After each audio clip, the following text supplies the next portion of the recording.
Help. Engaged. Greetings everyone. In this episode, I will be doing a complete review for Dead Rising 3. It will be for the PC version of the game, which was released just 2 weeks ago. Before that, it was supposedly an Xbox One exclusive, and was released almost 10 months prior to the PC version. Okay, so first, we will take a look at some of the game's settings. I will be turning off the background music, as usual, to avoid potential copyright claims. And now for the graphical settings. Everything is maxed out, but I have switched off anti-aliasing, since I don't see the need for it. I should note that whether anti-aliasing was on or off, didn't make much of a difference to the overall frame rate. Maybe 2 frames per second difference, which is barely noticeable. Motion blur is also switched off, since I don't really care for it, plus it does not translate well on YouTube, since it can cause pixelation. I left VSync on, otherwise I get screen tearing. Now let's take a quick look at the controls.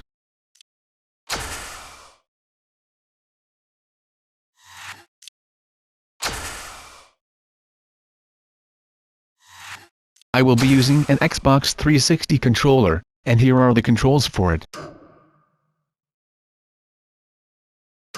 The controls can be a bit fiddly though, at first, since there are so many commands to get used to, but you do get used to them, after a while.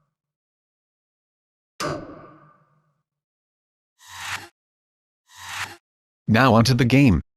The main campaigns can be played in 2 ways, Story Mode, and Nightmare Mode. Nightmare Mode gives you a more traditional Dead Rising experience, in other words a very limited time to complete missions. In fact, Nightmare Mode is even more strict than the previous game, as far as the passage of time is concerned. In the previous game, every 5 minutes of real time was equivalent to 1 hour of the game's time. In other words, if you played for 20 minutes, then 4 hours would pass inside the game. In this mode however, time passes twice as fast as the previous game. So if you played for 20 minutes, then 8 hours would pass inside the game. And here's a rather interesting stat. Dead Rising 3 is nearly 2.5 hours shorter than Dead Rising 2. So the campaign does feel really short, and you will be hard-pressed to complete all side missions. And forget about exploring for collectibles, there simply is no time for that. But don't worry, because Story Mode is much more relaxed. You will have nearly 23 hours to explore and complete all side missions. And if you do waste a lot of time, there is always the option to restart a chapter, something that is missing from Nightmare Mode. And the best thing about these 2 modes is that you can play both of them side by side, so you could find all collectibles in Story Mode, and in Nightmare Mode, you could concentrate on the missions, because whatever XP and level ups you earn, and collectibles you find, are transferred over between the 2 modes.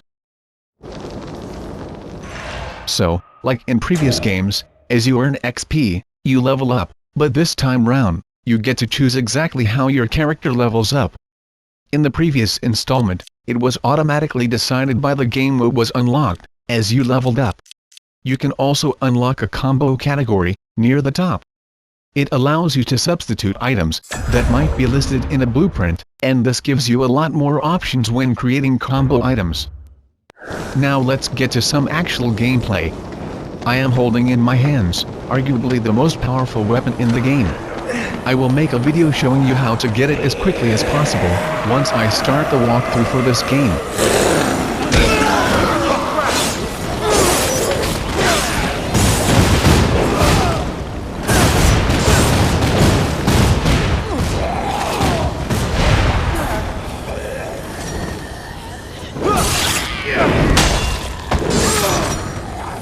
This weapon is called the Ultimate Grim Reaper, and using it is an excellent way to level up your character quickly.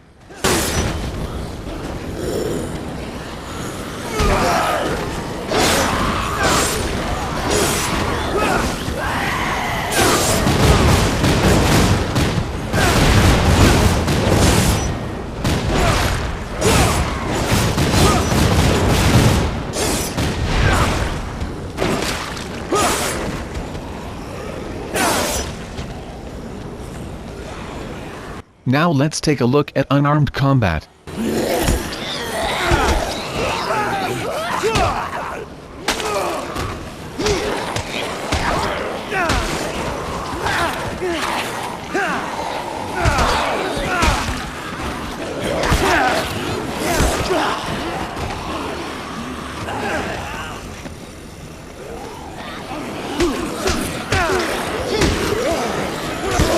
My character's level is not that high yet, so unarmed combat will prove to be difficult. But once you reach max level, which is 50, you can really kick some zombie ass, in a much more efficient manner, assuming of course, that you unlock the right categories.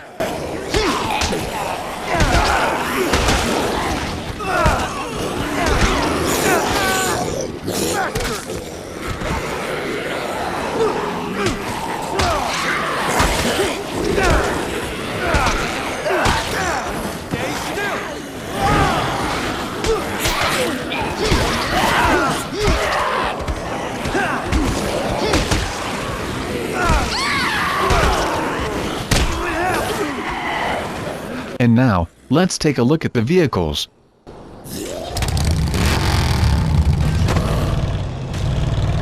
You can combine most vehicles, but you have to find the relevant blueprints first, which we don't have for this particular combo.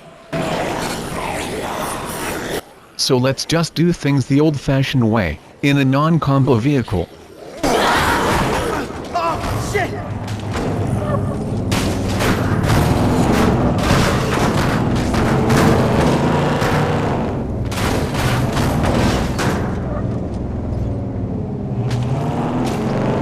Any vehicle you have driven, or combo vehicle you have made, can be found in the local Wrench-O-Rama garage.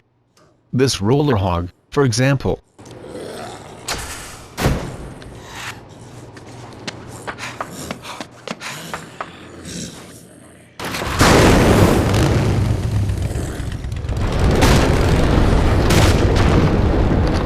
This is a pretty impressive vehicle, as you will see shortly.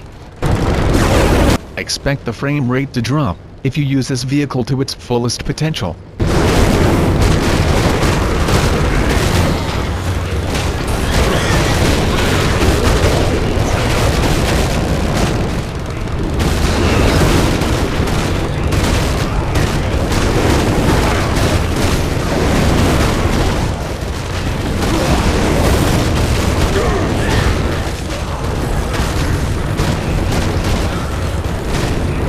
When I recorded this footage, no patches had been applied, at least as far as performance was concerned.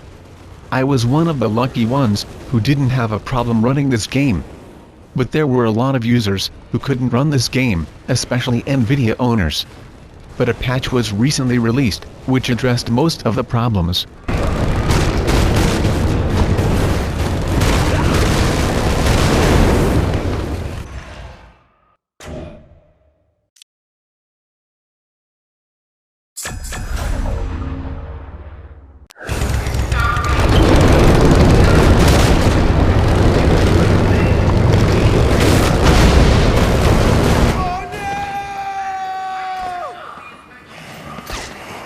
This game has its frame rate locked at 30 by default, but you can unlock it by creating a small INI file. Details should be on screen. All settings are at maximum, and I get an average frame rate of 45 when on foot, and 25 when in a vehicle, but it all depends on how many zombies are on screen at the time. In some indoor environments, I get a maximum frame rate of 60, but that doesn't last for very long. All in all, I am okay with the frame rate, but it is clear that the game could have been optimized a lot more than it currently is.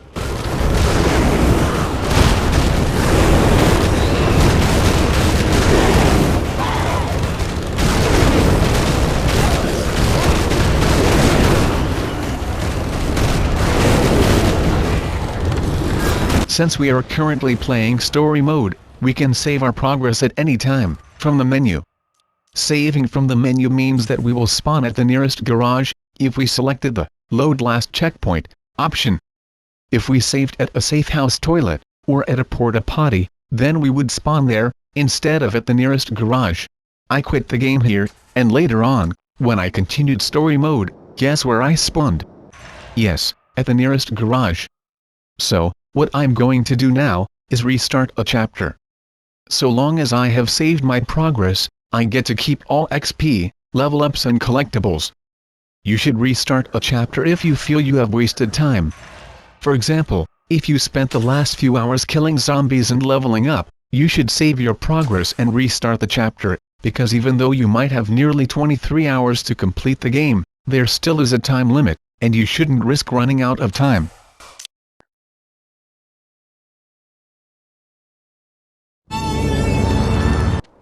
So, I am at the start of chapter 2 again, and what the remaining time is, depends on how quickly I got here, the last time I completed chapter 1.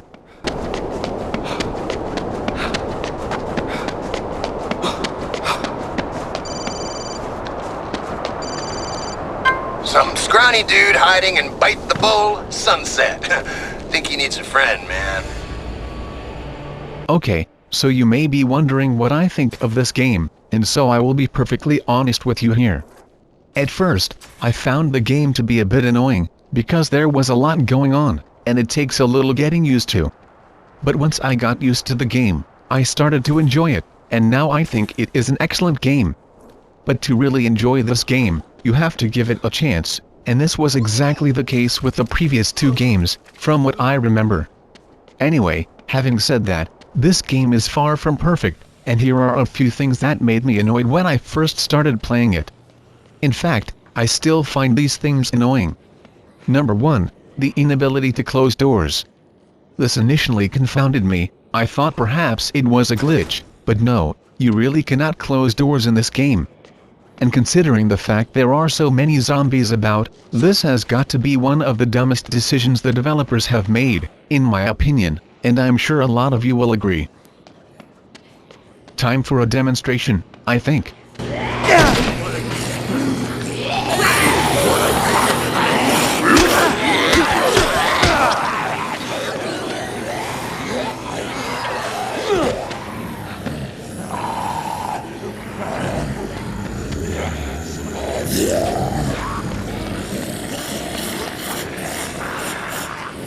As you can see, we have a lot of uninvited guests, because we are unable to do a simple thing, like shutting a door. Let's hope they don't make the same dumb decision in the next game, if there is one.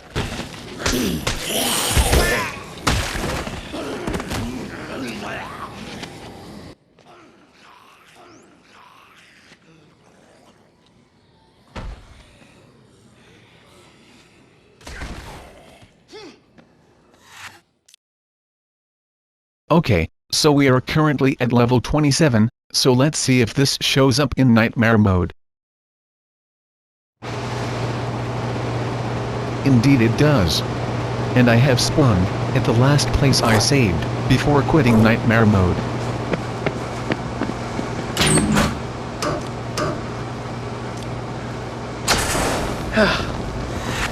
Yo, dude, this ain't chillin' time. Gotta work. Okay, reality's on this planet. Okay then, let's get on with the things that annoyed me list. At number 2, the maps. They have considerably less detail in them now. In previous games, you could highlight a building or shop, and you were given the name of that place. That is no longer the case. So why is this annoying? Well, it's simple really. Most of the time, you can guess what a shop's inventory is, just by its name. So a place called Headshot's Gun Store will most likely have weapons, and a shop called Big Bull's Quality Meats will contain health items.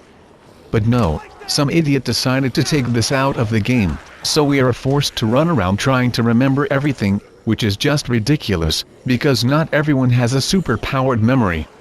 There was a feature called Smart Glass, available with the Xbox One version of this game, which under certain circumstances, allowed you to search for items. But surely this was not the reason why the maps were no longer labeled. Could this stupid gimmick be the reason why they took out a very important feature of the game? To make Smart Glass seem more relevant than it really is? If that is the case, then thank you Microsoft, for further ruining this game. First you ruined it by only allowing it on your joke of a console, and then you ruin it further by trying to give it an Xbox One exclusive feature, which effectively took out the labels on maps. I'm sure there was a special place in hell for the people who decided this was a good idea. Sorry about the rant, but as I wrote this commentary, I got a little angry. I'm a big fan of the Dead Rising series, and hate to see it get ruined due to some greedy frackers.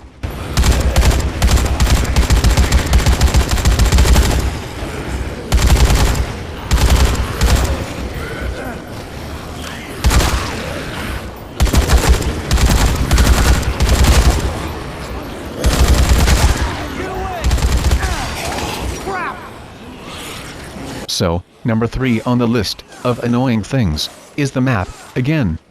The save points are no longer displayed on them. This is a little different to the maps no longer identifying buildings and shops. Save points are crucial in a Dead Rising game. Maybe not so much in story mode, but nightmare mode, you have to know where the save points are, and it defies belief that they are not marked on the map. All safe zones have save points, but they are not always available, because you may have to clear the safe zones first, before you can use their facilities. But porta potties are unlisted. I've played the game twice now, and I still don't know exactly where all of them are. What makes this especially annoying is the fact that you don't have time to explore in order to rediscover where all of them are when playing nightmare mode. Luckily, I bought the strategy guide and can refer to the maps inside it to find out where the save points are. But what about the people who don't have a strategy guide map? I've searched the internet and did not find a decent map, which makes me glad that I bought the strategy guide.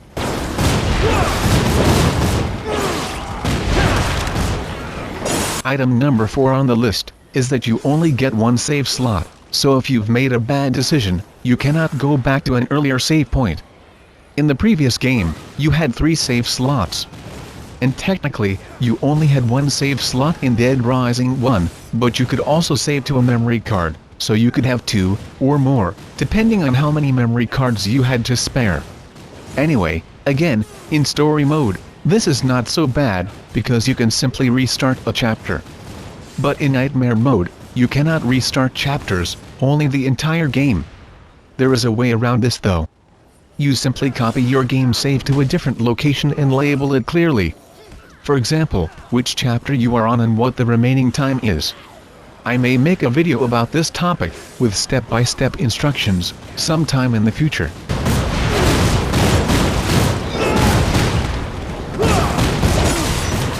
Note how I have leveled up twice, in just 3 minutes, thanks to the Ultimate Grim Reaper.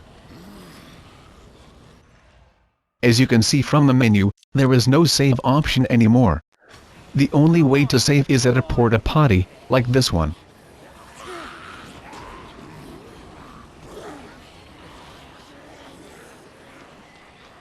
And now, if I reload the last checkpoint, I should spawn at this location. There are a few more annoying things, like the lack of a wristwatch, and the fact that items do not spawn multiple times when you leave and then return to an area, but I will talk more about them during the main walkthrough. So that just leaves the DLC for this game. There are 4 levels, and on the Xbox One, each cost $10 or $30 for the lot, if you bought a season pass. But they are free in this, the Apocalypse Edition. Each character has a unique weapon, more or less, and was encountered in some way during the main campaign. The DLC levels expand upon each character's involvement. The first episode is about some military guy, called Kane. Episode 2 features a female rebel, called Angel. It made a nice change, to play as a female character for once, in a Dead Rising game.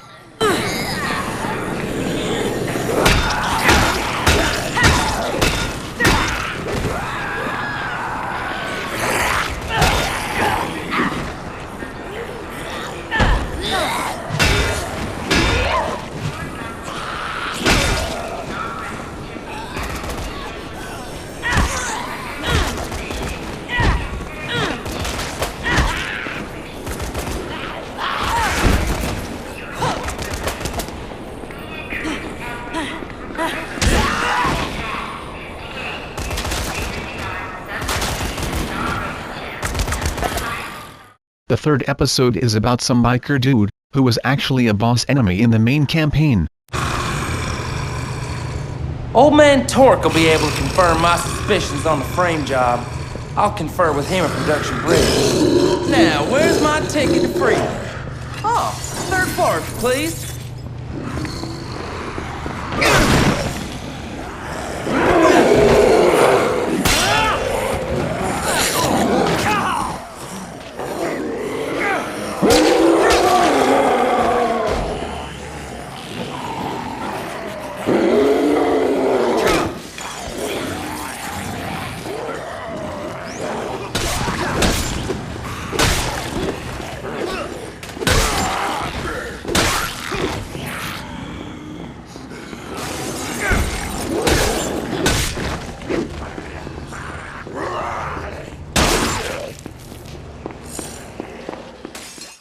And finally, a ZDC agent, who seems to be a genuine good guy. And now for the final verdict on this game. I think it is good fun, and if you can run it without any problems, then you will enjoy it, especially if you are a Dead Rising fan, which I am. So I give this game an 8 out of 10. It would have been a 9, if it wasn't for those annoying things I mentioned. Anyway, that's all we have time for, and I hope you found this review helpful. If so, then please leave a comment, give it a thumbs up, and subscribe. This is Blade, and it's goodbye from me.